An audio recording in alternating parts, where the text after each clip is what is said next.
Bonjour à tous et à tous, César de BHC. Aujourd'hui, l'étude est dédiée à la Hatzlacha et la réussite de Avraham Hale et toute sa famille, Yeshua Nadjar et toute sa famille, Nathan El Koubi et toute sa famille.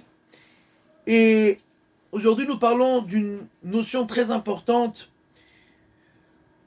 Nous sommes tous amenés et appelés de temps en temps à être amenés à un isayon, une épreuve, et on a du mal, et on se dit comment on va passer cette épreuve, comment on va surmonter cette épreuve, que ce soit dans le couple, avec les enfants, au travail, avec la maison, dans tous les domaines. On a toutes sortes d'épreuves, et on se dit qu'on n'a ni les forces, ni les possibilités de surmonter cette épreuve. Comment on fait? D'où je sors les forces? Et comment je fais pour arriver à bout de cette épreuve? Et nous devons nous rappeler toujours cette parabole que nous disent nos sages. C'est pas nos sages, mais c'est une parabole qui est donnée à un roi qui avait 150 ministres et qui a construit une fois un immeuble de 150 étages, et il a dit que celui qui arrive au 150e étage en moins de 20 minutes, il pourra rentrer dans les trésors du roi et prendre ce qu'il veut. Tous les ministres commencent à courir dans les escaliers, mais après 20 étages, il y en a déjà une bonne partie qui sont à bout de souffle, ils abandonnent, il n'y a aucune chance qu'on arrive à 150. Après 50 étages, il y en a encore une bonne partie qui abandonne, puisque on est déjà à la moitié du temps et on a fait même pas le tiers. Et comme ça, on arrive au 70e étage, il n'en reste plus que 2.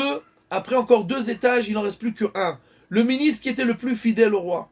Et ce ministre-là, il s'est dit, écoute, si le roi m'a demandé de le faire, ça veut dire qu'il y a possibilité de le faire. Je ne sais pas comment, il reste encore 2 minutes. Et il me reste encore 77 étages. Mais il n'y a pas le choix. Si le roi m'a demandé, c'est sûr que c'est possible. Je ne sais pas comment, moi je continue. Et il continue, il arrive au 75e étage, il ne reste plus qu'une seule minute, et il a fait seulement la moitié. Mais au 75e étage, il arrive et il voit un ascenseur avec un seul bouton, c'est pour le 150e étage. Et en 1 minute, il arrive à la fin de sa mission. C'est-à-dire que souvent, on commence une mission et on ne sait pas comment on va faire. Mais Dieu, au milieu, à un certain moment, il nous envoie un ascenseur. Il nous envoie les moyens. Il nous envoie les forces. Il nous envoie la compréhension. Il nous envoie toutes sortes de choses qui nous permettront d'arriver à surmonter cette épreuve, à détourner cette épreuve, à annuler cette épreuve. On ne sait pas. Mais ce qui est sûr, c'est que moi, je n'abandonne jamais.